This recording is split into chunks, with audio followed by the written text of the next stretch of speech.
help me holding on, 'cause I still feel your hello, hello.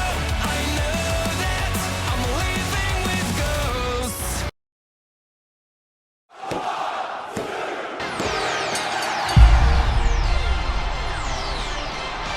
Will be the greatest WrestleMania of all time. Gorilla Monsoon already jinxed this event's momentum by saying it will be the greatest WrestleMania of all time. Anytime a commentator says that at the start of the show, the opposite tends to happen.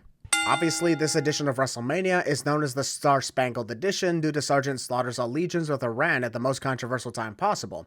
Missed opportunity to have Hacksaw Jim Duggan show up with an American flag attached to his 2x4. I guess Vince McMahon made the rule that only Hulk Hogan was allowed to wave the American flag tonight due to him being the challenger for Sergeant Slaughter's WWF Championship. Gorilla promotes the Ultimate Warrior vs. Randy Savage in the retirement match as if it's coming up next, but unfortunately, it doesn't take place for another hour and a half. It is a tag team attraction. Tag team attraction? You mean an impromptu match that somehow had to be added to a show that has, let me check, carry the one, 14 freaking matches? Shawn Michaels trying to get the referee to suck it long before D-Generation X ever existed. It was there all along, folks. The bell rang for the match to begin about 45 seconds ago, and the production crew realized they forgot to show the Rocker's name on the screen. Morons. Based on how Haku and Shawn Michaels collided, it was Haku who had the advantage, but for some reason, Shawn is the one in control here. That was awesome to see Shawn Michaels and Marty Jannetty each do a kip up and then get the double clothesline by the Barbarian. Nice coordination from both teams. That's the Barbarian who got the double super kick, not Haku. Haku was already outside the ring from being knocked out of there by the Rockers. The Rockers were indeed an amazing tag team. Excellent teamwork by Shawn and Marty. Already got 2 sins removed in the first match. One from earlier and one from now. What is it with the smaller guys always getting the advantage in a mid-air collision with a much larger opponent who clearly had more power in it? The Barbarian tried to do a splash on a Marty Jannetty, then slipped and lost his balance. At least he still managed to put himself into a splash position, but still, gotta tighten those ropes more. It was a risk that allowed Haku to recover in the corner, but it was still amazing ring awareness from Shawn Michaels to see the Barbarian sneaking up on him and quickly connecting a crossbody to take him down. Fun opening match for WrestleMania 7. Having Regis Philbin, Marla Maples, and Alex Trebek as the celebrity guests for the main event was a cool idea. 3 legends all in one place. Earthquake. He tipped over a Pizza Hut delivery truck and ate everything inside. Get it? Because Earthquake is a big boy, so that means he immediately tips over Pizza Hut trucks and eats everything inside? Big boy smothering in fast food. Funny humor. Welcome to WrestleMania. Thanks, Jim. It's good to be here. Alex Trebek speaks, and the first thing he does is mistake Gene for Jim. Just the way he casually says that is hilarious. What a legend. I'm the only celebrity here in Los Angeles. More cases of the commentators talking over the ring announcer causing so much confusion because we hear so many voices all at once. One at a time, please. Here in the City of Angels. The referee rings the bell when Dino Bravo attacks the Texas Tornado before Tornado could even get into the ring. WWF continuously being a dick to the Von Erich family. The very awkward way Dino Bravo lands from clotheslines. We kicked off the show with an amazing tag team match. Please don't lose the momentum now. Well, that's what happens when you waste time prematurely celebrating before you go for the pin. It was at that moment where Dino Bravo deserved to lose the match. Camera guy, think we can back it up a little bit, please? We're a little too close to the Warlord's face. 2 of the biggest powerhouses are gonna get it on. That's what she said. The Warlord's spending more time posing around than he is trying to actually defeat the British Bulldog. That sequence was pretty cool. British Bulldog did not give up on the shoulder tackles to the Warlord even when the latter didn't budge from the first 2, and eventually it paid off. The Warlord is frustrated that he didn't get a 3 count on British Bulldog. The slow amount of offense and the slow crawl to the cover didn't once tip him off that this wouldn't help him win. The cameraman was so annoyed by Slick's rant that he turned away almost immediately, cutting him off from the feed. What a dick. Damn, that was a letdown. British Bulldog sits on the top rope, ready to jump off the second, and then he simply slides off the second rope and hits a double axe handle at New York City traffic speed. This 2-minute sequence of the Warlord locking in his full Nelson would have been intense except for the fact that his fingers are not even locked, thus he doesn't have the hold locked in properly. If the Bulldog gets out of this, it won't be as impressive as it could have been on a night like WrestleMania. Nasty boys! Was yelling always a requirement when it came to cutting promos back in the day? It seems like everyone just yells in your average conversation here. This cameraman is trying to get a good shot of the Hart Foundation making their way to the ring. Would be nice, except that he's so far in the audience it's impossible to get a good shot. That youngster certainly enthroned him. Gorilla Monsoon deserves 5 sins for seeing Macaulay Culkin and refusing to refer to him by name. Home Alone is a recent blockbuster hit and everybody knows who he is now. That ain't just some youngster, man. Look out! Beautiful move! Anytime someone does a Thez press, they go for the punches to the face. The referee went with his instincts and started counting a non-existent pinfall. What? Bret Hart has Jerry Sags by the foot, who does nothing to try and stop Bret for almost 20 seconds. Instead, he figures all hope is lost when he could just jump and kick Bret in the midsection with his other foot. Nasty boys having a nasty time of it. Wah, wah. Hitman, put it. If there's anything Bret the Hitman Hart did, it was make the 10 punches in the corner look freaking brutal. These days, it just looks like a fun game to play so the audience can simply count along. The wrestler taking the punches don't even look like he's getting hurt. Bret always made sure to make this fun and brutal at the same time. The referee stepping in between Jim Neidhart and Jimmy Hart to prevent Jimmy from being attacked. Why do you care, honestly? Long as Jim is not the legal man, who cares if he goes after Jimmy? Brian Knobbs punches Jim Neidhart to prevent him from being tagged into the match, then slips and almost falls out of the ring. Macaulay Culkin pulling some Home Alone tricks by making the ring slippery here. Damn, that's gotta suck. Bret Hart first misses the tag on Jim Neidhart because their hands missed each other. Then he successfully tags out only for the referee to deny it due to not seeing the tag. Nasty boys may be, well, nasty, but they are smart when it comes to grounding the Hart Foundation. It even leads to them winning the tag team championship too. It's over. The Nasty Boys did a good job keeping the Hart Foundation grounded. Unfortunately, victory due to usage of an illegal weapon is always a sin. Rick Martel has his own music but doesn't get a full entrance. Like I've said before, it only makes sense if Rick didn't have any music and was already in the ring. I get that this is a blindfold match, but did they have to put entire bags covering their head? Makes it difficult to breathe, you know. Why couldn't they just tie a simple blindfold around their head covering their eyes? At least then they can breathe. Ladies and gentlemen, not a sin I'm adding, but I wanted to let everyone know that I will be doing these next set of sins blindfolded. This is a blindfold match, so it only makes sense that I do this next part blindfolded. You may not be able to see me, but I'm going to do everything I can to get this right. Look at Jake, he's pointing. I don't know where Jake the Snake Roberts is pointing because I can't see shit, but I hope it's not a Macaulay Culkin. Last thing we need is for Jake to be the next victim of his pranks. What did he expect to do with that move? What, was he trying to do a Boston Crab to the referee? Gorilla, I kinda need your help here. Quit picking on me. Jake Roberts must have left the ring and is now trying to go after Bobby Heenan instead. I don't blame him, but if he doesn't get back into the ring, he's going to get counted out. The referee gets knocked over at the crucial point in the match cliche. Jake Roberts attempting an elbow drop on a Rick Martel. I think he almost elbow dropped his own snake Damien as a result. Judging by the sound of the collision, Jake was on the northwest side of the ring, which is where Damien is, I think. He found the referee without much trouble. He found the referee without much trouble. Just said that. What?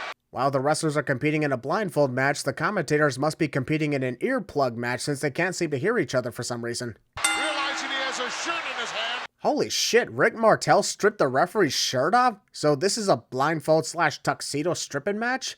All while the commentators compete in the earplug match I just mentioned? This just got weird. Martel carried a shirt with him. Put the shirt on. Oh, I get it. Rick Martel stripped the referee's shirt off and then put it on himself so that Jake Roberts would never attack him because he thinks he's the referee. I honestly gotta take a sin off because Rick has an amazing strategy in this blindfold match.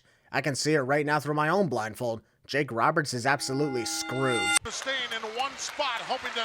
Is someone slapping the other's ass here? Both these guys probably have great asses, but why are we resorting to spanking the other here? Holding on for dear life. I mean, if I were hanging off the edge of the ring about to land on my head, I'd be holding onto the ring post for dear life too. You can't blame these guys for doing that, Gorilla. Stay out of hole of that ominous green bag that contains Damien. Rick Martel was addicted to Jake's Roberts since Gorilla mentioned he touched Jake's snake. Are low blows legal in a blindfold match?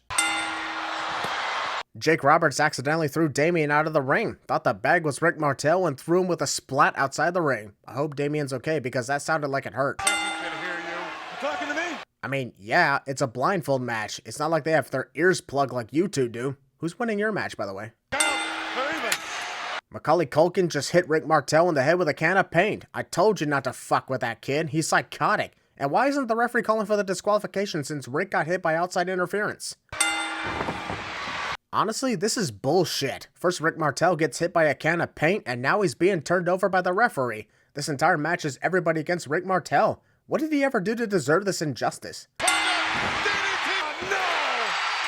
Jake hits a DDT on Bobby Heenan, pins him, and wins the match, all while Bobby is commentating his own downfall. Should I be impressed that Bobby can take that move and still call the match? But wait, wasn't Rick Martel supposed to be the opponent? Whatever, this match is over, and I can finally take my blindfold off. Whatever I said throughout the match, I hope I was at least close to being correct. Let me know if I was right, folks. Whoever made Marla Maples the backstage interviewer for the night is an asshole because she's being doused in champagne.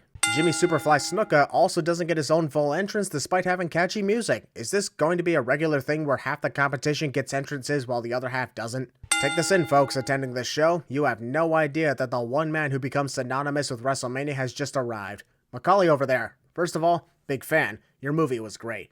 But would you think I'm crazy if I told you that the Undertaker over there is going to be undefeated at WrestleMania for 21 straight matches? Don't ask me how I know that. Why don't you find out? Quick, attack Paul Bearer. The referee called for the bell to ring, so that means Paul must be a legal participant. Fair game. Are you gonna start? I'm with you, Gorilla. These guys have been staring at each other for the better part of 1 minute. That's literally 25% of their match, too. The awkward way Jimmy Snuka oversells the Undertaker's clothesline. He's real sick. Yeah. Jimmy Snuka is about to take a suplex back into the ring, so his first instinct on how to counter is to slap the Undertaker's ass? Yeah, that'll totally show the phenom. Jimmy Snuka. The only reason I'm removing a sin now is because this is the start of the legendary WrestleMania streak. The best part about it is the fans have no idea what just happened and what's to come from it. The best time to be part of history is when you don't realize what you've just witnessed. Look at that. Director. There is no way in hell that Bobby Heenan can see Miss Elizabeth with how far away he is from her seat. She is far up the walkway, which is on the other side of the commentator's table. Then why isn't he running? Probably because the walkway to the ring has so many zigzags and doesn't have a lot of room as a result of the many fans reaching out to get a high five from the Ultimate Warrior. Final matchup for one of these individuals. Spoiler alert, it's not. About 2 minutes of Randy Savage and the Ultimate Warrior staring each other down and slowly removing their coats before the referee actually rings the bell. Referees didn't seem to have a problem starting the match when Paul Bearer was in the ring with the Undertaker, but God forbid these two wrestle with their big coats on. And when the retirement match actually begins, there are more staring contests and posing contests. Maybe that's how you perform a retirement match in the WWF? Macho King regrouping, but After all the times Ultimate Warrior has been distracted by Queen Sherry, allowing Randy Savage to take advantage, how does he ever fall for this anymore? look at the power here by the Warrior. Sure, I'm amazed at the power of the Warrior, but not as impressed when it came to the not-so-slam he gave the Macho King. Oh, look at this. Queen Sherry's delayed and awkward reaction to being knocked over by Randy Savage as a result of the Warrior throwing him into her. Queen Sherry down on the concrete. That is not concrete! Stop saying that all the time! Oh, look at that. Is that an insult? Ultimate Warrior has caught Randy Savage and is about to slam him to the ground. Nah, he's just gonna gently put him back on his feet and give him a slap. Well, thanks for getting my hopes up and crapping on them, asshole.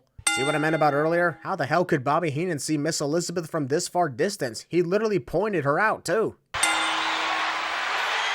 Finally, been wondering how many more times Warrior would take a beating from Sherry before he eventually shoves her away. Guarantee he was enjoying the beatings a little too much. Wink, wink.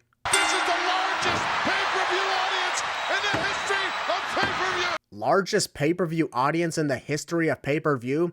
16,000 fans in Los Angeles is the largest audience in the history of pay-per-view, even after y'all had 93,000 people at WrestleMania 3, or even 67,000 people at last year's WrestleMania? Bottom line, that claim is absolute bullshit.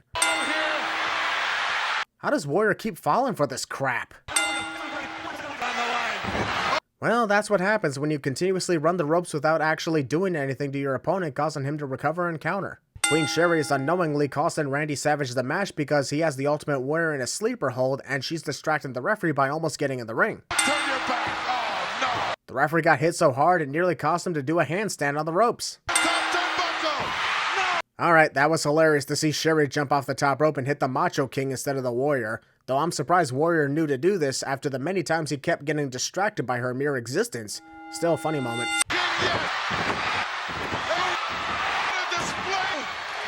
This is something that always irritated me about the retirement match. Randy Savage hits not 1, not 2, not 3, not even 4, but 5 fucking elbow drops. All consecutively too. And the Ultimate Warrior easily kicks out like they were not Randy's freaking finisher done 5 times. I'm throwing in 10 cents because it pushed the Warrior way too much and made the Macho King look sad and weak. Well, if you didn't waste your time talking to your hand on the ring apron, this moment wouldn't have happened, dumbass. I get that the Ultimate Warrior is the good guy here and the bad guy has been forced to retire, but the way Warrior has been pushed just makes it nearly impossible to support him. Not to mention the making Randy Savage look weak part when he kicked out of 5 consecutive finishers and then pinned Randy by putting a foot on him. Miss Elizabeth saving Randy Savage and reuniting with him was one of the most emotional and heartfelt moments in WrestleMania history, something I am definitely removing 5 cents for. One would think these are the 3 remaining matches of the show. Unfortunately, there are literally 7 more matches to go on yet another overflowed match card. Where? 27. The Undertaker taking measurements on Regis Philbin was one of the funniest interview moments ever. Regis being uncomfortable while Undertaker measures him for a potential casket made the whole thing worth it. Ask him. I'm out of here. Alex Trebek being intimidated by Damien wanting to be a contestant on Jeopardy. You gotta love these moments. Katao gets just a little bit of offense in, and that causes Smash to interfere. Demolition's job is to ensure Japan doesn't get much screen time at WrestleMania. Sad part is, that's exactly what happens.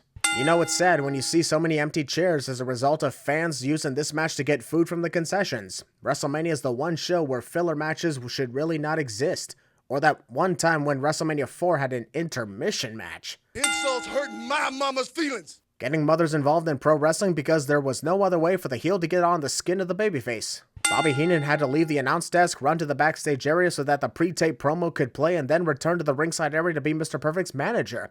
For someone that's a weasel, he sure works fast, and you gotta give credit for his dedication. The big boss man.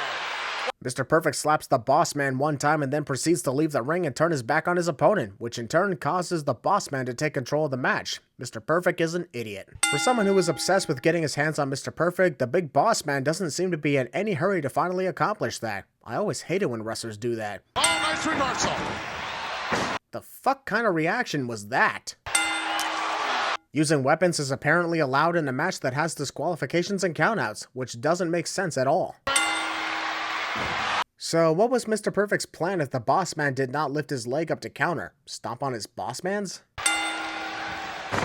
These guys really gotta work on their coordination because there have been quite a few mishaps like this one. The big boss man is a dick to the perfect balls. And yes, I just said that. Bobby Heenan has no peripheral vision and somehow couldn't see Andre the Giant heading in his direction. Perfect, what is he doing? Alright, that was hilarious. Mr. Perfect tries to attack Andre the Giant, who simply moves his arm to the left without so much as looking at Perfect. That piece of comedy was both hilarious and, all the puns intended, perfect. Big time championship match at WrestleMania ending in a sad disqualification, and just when it was getting good. No entertainment allowed, apparently. Lord Alfred Hayes has got to leave the announce table because Bobby Heenan is returning to the desk. Oh, why couldn't we just keep Alfred for the rest of the show and kick Bobby to the curb? Also, this is how you know WWF is running low on pay-per-view airtime. Andre the Giant left with the big boss man, and then Earthquake shows up seconds later. The consequences of having too many matches on your card. I get that we have celebrities in attendance, but did they have to do the interview sequences during the entrances of Earthquake and Greg Valentine? Couldn't have waited until after the match since this ends up being over faster than the interviews. Nice elbow. Greg the Hammer Valentine manages to drop Earthquake to his knees and prepares to finish him off. Or at least that's what should happen instead of him standing around in disbelief. Power and Glory be like, we must attack these guys before the match begins, but wait until they take off their outfits, otherwise it's going to result in our deaths. And of course, pre-match assault. Damn, I couldn't even get settled in for this match because it was over in 50 seconds. What was the point of that? The one thing I gotta give Roddy Piper credit for is continuing to show up despite having a damaged leg as a result of a motorcycle accident. Just fix it up and get me back out there. I'll still make appearances for the company. Roddy Piper calls for Virgil to make his entrance, who doesn't show up for at least another minute and a half. What the hell was he doing? Virgil has no music, which makes me wonder why he didn't just make his entrance with Roddy Piper using the latter's music. Since Roddy is here to support Virgil, why not? Virgil giving him. This has been a great feud already, and it's still chilling to hear the Virgil chants right as this long-awaited match with Ted DiBiase begins. Somewhere along the line. What was that all about? Ted DiBiase takes a breather, returns to the ring, and tells the referee to go to the corner like a father who put his child on timeout? As much as this match has been anticipated for the longest time after everything Ted put Virgil through, a majority of the 7-minute encounter is Ted taking a breather from a few punches, returning to the ring, and repeat. After everything Virgil has been put through, one would think he wouldn't allow Ted to take any sort of breather and go after him. Just wait. Don't bore me. Virgil, oh, come on. Pushing a legitimately injured person. He's on his feet now, look out. I'm sorry, but no. There is no logical way Roddy Piper putting his crutch on the top rope would cause Ted DiBiase to flip out of the ring like that. I get that this feud between Ted DiBiase and Virgil continues throughout 1991, but this is freaking WrestleMania, and we're choosing to end this match on a countout? You can continue the feud without doing a disappointing cliffhanger like that. What is that? You literally saw Queen Sherry after she got her ass handed to her by Miss Elizabeth in that epic moment with Randy Savage, yet you're asking what is that? Not even who, but what? That one scene of Roddy Piper throwing his crutch right into the referee's crotch was hilarious and awesome. Bitch, don't touch my crotch. Take this. Hulk Hogan. This awkward scene of Sergeant Slaughter cutting his promo but having to turn his head several times because the cameras keep switching. This way, and then that way, and back to you again. We're showing recaps of the build to this main event as if it's coming up next, but for whatever reason, we're going to throw one more match into the mix first. Vince McMahon probably said, "Hurry up, Tito, you got 2 minutes to get this done because we've gone too far into the show and don't have time for y'all to do pretty much anything." A few hits, a zap with a cattle prod, and we're done. Throwing in 5 sins for that big waste of time match. This is the main event. Putting Alex Trebek as the ring announcer for the main event was an awesome idea, not gonna lie. Got a legendary voice and made it more exciting. Hulk Hogan does his signature shirt rip but can't get that last piece off even despite his strength, so he has to resort to flailing all over the place to get it ripped off.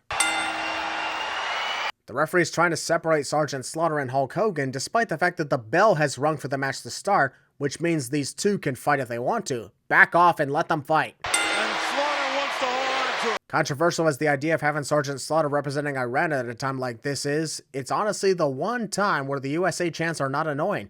These days, the American fans just chant USA even if a non-American isn't doing anything wrong to agitate them. Because winning the war is winning the world instead of. Why doesn't the referee just eject General Adnan if he's not going to call for the disqualification? If you don't want this main event to end on a disqualification, then at least eject the General for interfering when he's not supposed to. A steel chair. A steel chair that's covered in a jacket, which would protect Hulk Hogan from the impact altogether.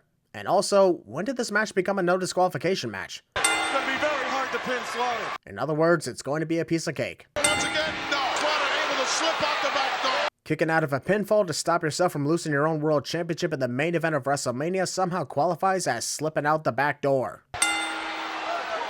The referee was already given these two men a count out, nearly reached 10, and then decided to restart the count without either man getting back into the ring. If you're not willing to do a count out for this match, then why count at all? Hulk Hogan clearly kicked out and Sergeant Slaughter knows this, yet he celebrates as if he won the match. In addition to make Slaughter support Iran, WWF also chose to make him look stupid. Why am I not surprised at this? It's one thing to have one wrestler not have any ring awareness, but this sequence showed that neither man had any ring awareness. Sergeant Slaughter because he locks in a Boston Crab so close to the ropes, and Hulk Hogan because he's that close to the ropes and doesn't even realize it for almost a full minute.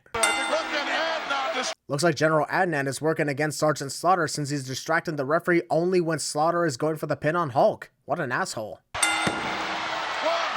Now the referee is doing slow counts? I get that this is the United States versus Iran, but the referee is supposed to stay unbiased throughout. It's not over yet. So the referee gets knocked over as a result of a flag stick hitting him? They really are that sensitive, aren't they? Tearing any country's flag is always a sin, no matter the circumstance. Just saying. Howard Finkel, Alex Trebek is the ring announcer for this match. Let him announce Hulk Hogan as the winner and the new WWF champion. Alex Trebek got screwed tonight.